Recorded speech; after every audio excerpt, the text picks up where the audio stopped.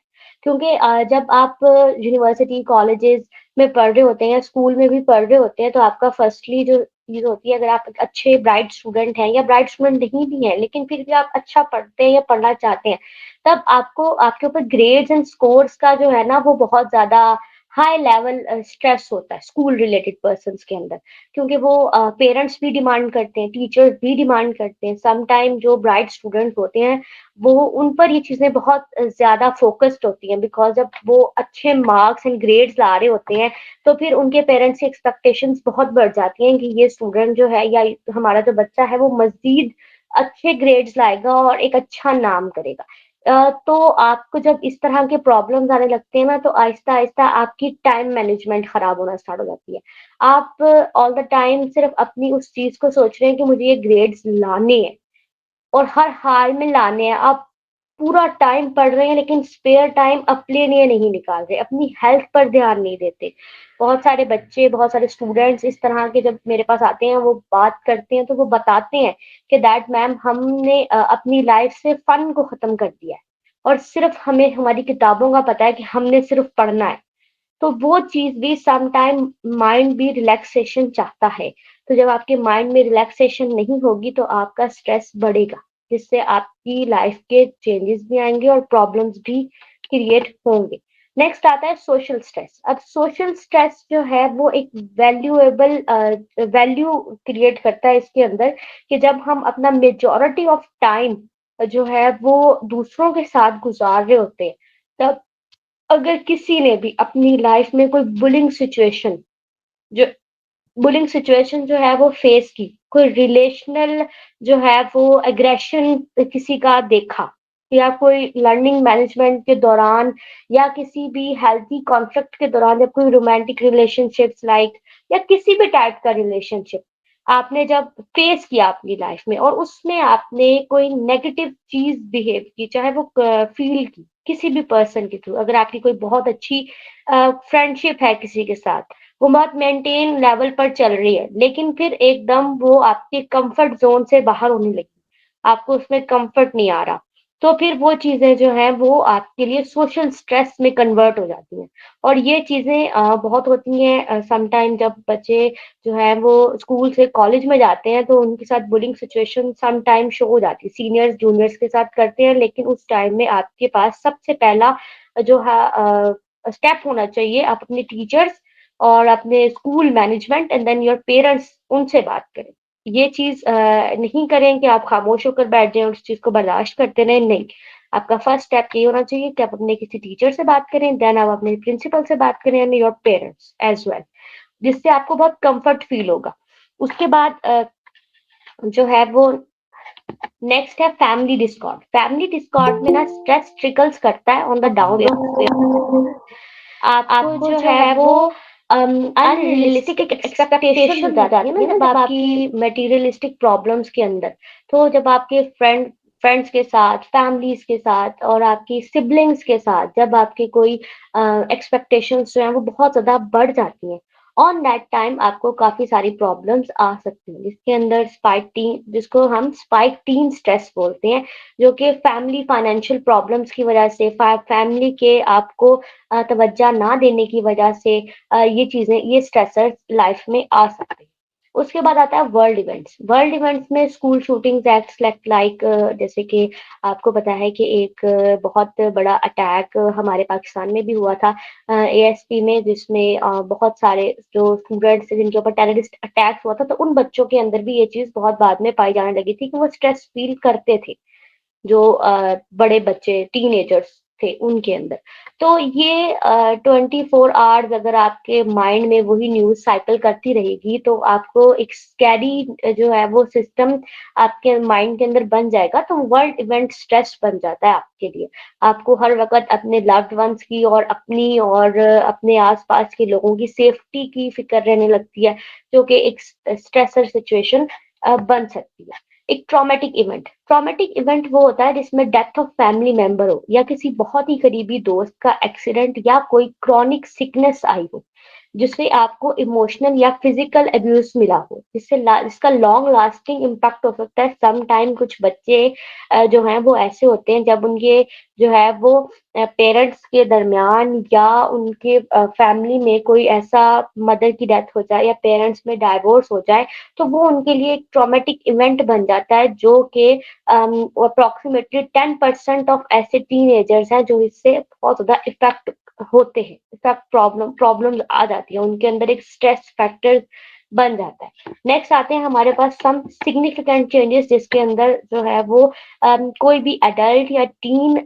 Stress को जो है वो एक सिग्निफिकेंट चेंज को एक्सपीरियंस करता है, जिसके अंदर स्कूल चेंजेस आते हैं या कोई फैमिली चेंज आ रहा है, जैसे कि पेरेंट्स में डिवोर्स का कोई प्रॉब्लम आ रहा है, इस तरह की चीज़ों को, या वो अपनी लाइफ को जो है वो जो स्पेशली लाइफ के डिसीजंस होते हैं, जैसे कि कभी आपको स्कूल चेंज करना पड़ता है, कभी यूनिवर्सिटी कॉलेज चेंज करना पड़ता है, आप एक प्लेस पर बड़े कंफर्ट जोन में पढ़ रहे हैं, लेकिन अब आपको उस चीज़ को चेंज करना है, अपनी लाइफ से खत्म करके आपको दूसरी प्लेस पे जाना है for the transfer of your family या किसी भी रीजन की वजह से। तो वो एक ओवरवेलमिंग जो है वेलमिंग कंफ्यूजिंग सिस्टम हो जाता है, जो कि आपकी डेवलपमेंट में भी थोड़ी प्रॉब्लम्स क्रिएट करता है, तो उससे स्ट्रेस क्रिएट हो सकता है। इसमें आपको लर्निंग करनी चाहिए व्हाई दिस हैपेंस, कि ये क्यों हैपन हो रहा है आपकी लाइफ में, आप क्यों अपने स्ट्रेस को जो है वो सेटल डाउन नहीं कर पा रहे। ये एक इसके ऊपर काफ़ी सारे ब्लॉग्स भी लिखे गए हैं, काफ़ी सारी राइटिंग्स भी की गई हैं, इवन कि मैंने खुद भी जो है वो स्ट्रेस के ऊपर एक ब्लॉग लिखा था बहुत टाइम पहले, जब मैं अभी अपनी स्टडी कर रही थी, लेकिन मुझे साइकोलॉजिकल स्टडीज़ के ऊपर बहुत ज़्यादा इंटरेस्ट था, तो मैंने उन्हीं दिनों में राइटिंग्स करती थी, तो मैंने इसके ऊपर एक ब्लॉग भी राइट किया था। स्ट्रेस, अब जो स्ट्रेस की मेन वजह, हमारी बॉडी क्या रोल प्ले करती है स्ट्रेस के अंदर, उस बारे में जानेंगे। कॉर्टिसोल एक हार्मोन है जिसे स्ट्रेस हार्मोन कहा जाता है। वो हमारी बॉडी में, हमारे एड्रिनल ग्लैंड्स में during the time of stress secrete होता है, जो कि हमारे बॉडी जो कि सेल्स होते हैं, रिसेप्टर सेल्स, उनके साथ वो अटैच करता है, जिससे हमारे जो है वो क्रिटिकल और नॉर्मल सिचुएशंस को, डेली फंक्शंस को जो है वो इफेक्ट क्रिएट करता है। इससे हमारा ब्लड शुगर लेवल जो है वो भी बढ़ता है, और हमारी जो है वो एक ब्लोटिंग फील होना शुरू हो जाती है आपको अपनी बॉडी के अंदर। ये एक ऐसी स्टिमुलेशन है जो कि आपको काफी प्रॉब्लम्स क्रिएट करती हैं, ये हार्मोन। अब हमारे पास आ जाती हैं स्ट्रेटजीज, कि हम कौन सी स्ट्रेटजीज को यूज करके अपना जो है वो स्ट्रेस के ऊपर कोप कर सकते हैं, खुद से भी या दूसरों की भी हेल्प कर सकते हैं इन स्ट्रेटजीज को उन्हें बताकर या उनके साथ एक्सपीरियंस करवाकर। सबसे पहली चीज एक्सरसाइज आती है। जब भी कोई पर्सन हमारे पास आता है, तो पहले हम उसे कहते हैं कि वो अपने उस स्ट्रेसर्स की वजह जानने की कोशिश करते हैं, फिर उसको पहला काम, क्योंकि बहुत ज्यादा जो स्ट्रेसफुल पर्सन जो होते हैं, वो अपनी फिजिकल एक्टिविटीज को बहुत कम कर देते हैं। उनकी फिजिकल एक्टिविटी को बढ़ाने के लिए हम उन्हें एक्सरसाइज रेकमेंड करते हैं, जो कि एक बहुत बड़ा स्ट्रेस रिलीवर है, जिसमें आपके कार्डियोवास्कुलर ट्रेनिंग्स होती हैं, जो कि रेजिस्टेंस पैदा करता है आपके अंदर, कि आप बहुत सारी जो है वो पॉजिटिव चेंजेस आपकी माइंड एंड बॉडी दोनों के अंदर पैदा होती है, जिसमें आपकी इंटेंसिटी जो है वो कम से कम 90 मिनट्स, लोअर इंटेंसिटी जो होती है ना वो 4 to 5 टाइम्स पर वीक। इस तरह से हम सेटल डाउन करते हैं उनके स्केड्यूल्स को। उन्हें कहते हैं कि उस टाइम में वो अपने आप को हाइड्रेटेड रखें, वाटर एंड राइट फूड का यूज करें, ताकि वो अपनी बॉडी को फ्यूल प्रोवाइड कर सके एक प्रॉपर एक्सरसाइज के लिए। उसके बाद आता है न्यूट्रिशंस। न्यूट्रिशंस जो है वो एक बहुत इंपॉर्टेंट की है किसी भी पर्सन को जो है वो स्ट्रेस से कम करने के लिए, क्योंकि सम टाइम स्ट्रेस के दौरान बहुत सारे लोग बहुत ज़्यादा जंक फूड या स्वीट का यूज़ करते हैं स्ट्रेस से दूर रहने के लिए। तो जब वो इस तरह की चीज़ों का यूज़ करते हैं, तो उनका वेट बढ़ जाता है। तो एक्सरसाइज में उन्हें फिर बताया जाता है कि वो 1200 कैलोरीज से मिनिमम 1200 कैलोरीज का फूड वो यूज कर सकते हैं अपनी बीएमआर को मतलब कि मेटाबॉलिक रेट जो होते हैं बॉडी के बीएमआर जो होते हैं, उनको ध्यान में रखते हुए, जिससे वो एक नेचुरल फूड सोर्स यूज करते हैं, फ्रूट्स, ठीक है, जिसमें फार्म फ्रूट्स आ जाते हैं। उसके अलावा जो है वो बहुत ज्यादा हेल्दी खाना नहीं, यानी कि जैसे हैवी चीजें यूज नहीं करानी। अगर वेट बहुत गिर रहा है तो फिर थोड़ा हैवी फूड खिलाते हैं जिसमें मीट आ जाता है, फिश, इस तरह की चीजें आ जाती हैं जो कि उनके वेट को थोड़ा गेन करने में हेल्प करें। और अगर वेट बहुत ज्यादा है तो फिर वेट को कम करने के लिए नॉर्मल फूड की न्यूट्रिशन उन्हें बताई जाती है। उसके बाद आती है स्लीप। स्लीप एक ऐसा क्रिटिकल रिलीविंग स्ट्रेस है जिसके अंदर आप अपने बहुत सारे स्ट्रेसेस को अपनी लाइफ से खत्म करके क्रेजीली अपने लाइफ स्ट्रेस को हैंडल कर सकते हैं।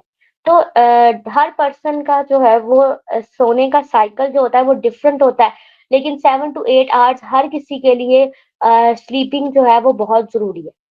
सोना बहुत जरूरी है, 7 से 8 घंटे।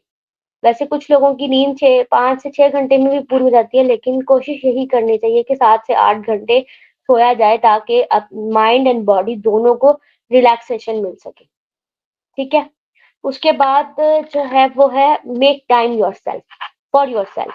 मतलब अगर आप अपनी लाइफ में सिर्फ काम कर रहे हैं, सिर्फ आप पढ़ाई कर रहे हैं, सिर्फ आप मेहनत कर रहे हैं, तो वो आपके लिए सम टाइम एग्जॉस्टिंग भी हो सकता है।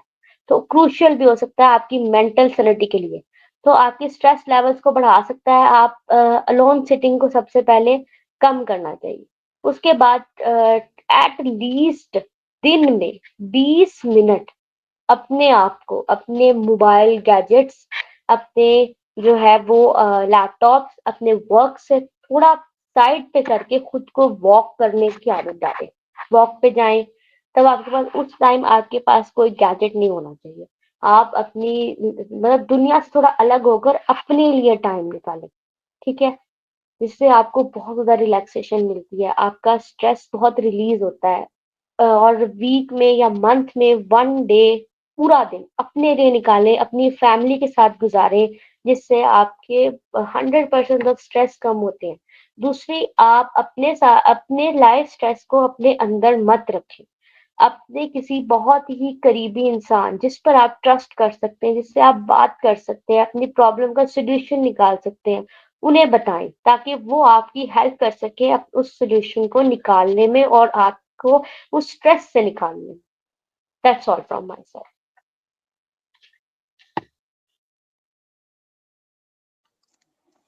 Thank you so much miss Areeba. आपने हमें बताया स्ट्रेस के बारे में और उसको कैसे हैंडल करना है, उसको हैंडल करने के बारे में आपने हमें गाइड किया। मेरे कुछ क्वेश्चंस हैं मिस अरीबा आपसे, तो मैं क्वेश्चन करना चाह रही हूँ स्ट्रेस के related he. Yes of course. मेरा क्वेश्चन है कि stress is a result of breakup. देखिए, स्ट्रेस हमारे लाइफ के बहुत सारे रिलेशनशिप्स के साथ ब्रेकअप का बायस बनता है। बिकॉज जब आपकी लाइफ में चेंजेस आते हैं, आपके लाइफ पैटर्न में बिहेवियरल चेंजेस आते हैं, तो वो चेंजेस आपके जो है वो रिलेशनशिप्स, करीबी रिलेशनशिप्स से होते हैं, जैसे कि सिबलिंग्स हो गए, फैमिली मेंबर्स हो गए, पेरेंट्स हो गए, वो बहुत अच्छे तरीके से देख पाते हैं, समझ पाते हैं। तो उस टाइम में बहुत सारे प्रॉब्लम्स हमें फेस करने पड़ते हैं अपनी फैमिली को। सम टाइम कुछ फैमिली मेंबर्स जो होते हैं वो समझ जाते हैं कि इस पर्सन को अब या तो काउंसलिंग की ज़रूरत है या हमारे बहुत ज़्यादा अटेंशन की ज़रूरत है, जिससे वो अपनी लाइफ के स्ट्रेस को कम कर सकें। ठीक है। तो इस चीज़ को लेकर हमें ये कोशिश करनी चाहिए कि हम, जैसे कि मैंने लास्ट ऑफ द सेशन में भी बोला कि हमें अपने किसी करीबी मेंबर से ज़रूर अपने लाइफ स्ट्रेस को के बारे में बात करनी चाहिए ताकि हमारा ब्रेकअप हमारे स्ट्रेस से हो, ना कि हमारी फैमिली के किसी मेंबर से। ठीक है। नेक्स्ट क्वेश्चन अगर किसी का है। जी ठीक है। नेक्स्ट क्वेश्चन है मेरा कि जी। How do we deal with breakup stress. How do we deal with breakup stress. अच्छा, ब्रेकअप स्ट्रेस। अब ये जो स्ट्रेस होता है ना, जो कि रिलेशनशिप के ब्रेकअप के बाद आता है, तो इसमें इस तरह होता है कि आपको फर्स्टली तो उन चीज़ों को और उस पर्सन को अपनी लाइफ से आउट करना पड़ता है, जिससे आपको वो चीज़ें दोबारा रिवील हो, आपको दोबारा रिवाइंड हो। तो इस चीज़ों को आप अपनी लाइफ से जब ख़त्म करते हैं, तो आप अपने ब्रेकअप स्ट्रेस को अपनी लाइफ से खत्म कर सकते हैं। मेरा लास्ट क्वेश्चन है आपसे मिस अरीबा, वो ये है कि how to avoid stress. Okay, stress को हम कैसे अवॉइड कर सकते हैं? देखिए, स्ट्रेस ना अवॉइड करने की चीज़ नहीं है। अगर तो आपको स्ट्रेस हो रहा है इन अ पॉजिटिव वे कि आप जो है वो स्ट्रेस ले रहे हैं अपने एग्जाम के लिए, आपका 2 दिन बाद पेपर है और आप स्ट्रेस ले रहे हैं कि मैंने पढ़ना है और वो मैंने पढ़ाई करनी है और मैंने इसे पॉजिटिव वे में लेके जाना है और इसको मैंने ये मेरे चैप्टर्स हैं, इन्हें मैंने कंप्लीट करना है और मैं कर लूंगी या कर लूंगा। तो ये तो होता है पॉजिटिव स्ट्रेस, जिसको आप अवॉइड ना भी करें तो कोई मसला नहीं होता। लेकिन अगर आपको स्ट्रेस हो रहा है किसी नेगेटिव वे में, तो आप उसको अवॉइड ना करें, उसको भी अवॉइड ना करें, क्योंकि वो अगर आप स्ट्रेस लेते रहेंगे तो वो आपके अंदर एक चीज जो है ना वो एक क्या कहते हैं ना कि एक चीज इकट्ठी होती रहती है, वो होती रहेगी और एट द लास्ट वो एकदम जब ब्रस्ट करती है ना, तो फिर वो बहुत सारी प्रॉब्लम्स ले आती है आपके आगे। तो कोशिश करें अपने स्ट्रेस को कभी भी अवॉइड ना करें, स्ट्रेस के सॉल्यूशन को ढूंढने की कोशिश करें हमेशा, किसी भी पर्सन से बात करके या फिर किसी काउंसलर से बात करके, क्योंकि अब आपको एक साइकोलॉजिस्ट, एक काउंसलर जो है वो इनफ ऑन फ़ोन कॉल भी मिल जाते हैं ऑनलाइन कंसल्टेशन के अंदर, जिसमें आप उनसे कंसल्ट कर सकते हैं, बात कर सकते हैं उनसे, जो है वो चीज़ों को वो आपको बेटर वे में जो है वो, ना तो वो आपको जानते होते हैं, ना आप उन्हें इतना जानते होते हैं, तो आप जब उन्हें अपने दिल की बात या कोई भी अपने माइंड में चल रही हुई बात बताकर अपना सॉल्यूशन ले लेते हैं ना, तो आपकी प्राइवेसी प्रॉब्लम्स भी नहीं होती। तो इस वजह से कहते हैं कि स्ट्रेस को अवॉइड ना करें। उस जब आपको कुछ फ़ील हो रहा है, कोई भी बात आ रही है दिमाग में, तो उस चीज़ को किसी से बात करके उसका सॉल्यूशन निकाल लें, ताकि वो लाइफ़ से ख़त्म हो जाए और आप एक हेल्दी वे में अपनी लाइफ़ को जो है वो गुज़ार सकें। Thank you. Thank you so much miss Areeba, thank you so much for joining us. मुझे भी बहुत अच्छा लगा हमारा ये सेशन, और उसके बाद हमारी तमाम ऑडियंस ने सुना, अच्छा लगा है काफ़ी। हम आपका बहुत तहे दिल से शुक्रगुजार हैं, आपने हमारा सेशन को ज्वाइन किया, और मज़ीद हम लोग इंशाल्लाह इस पर अमल पैरा होंगे। मैं अपने इस सेशन का एंड नेशनल एंथम पर करना चाहती हूँ।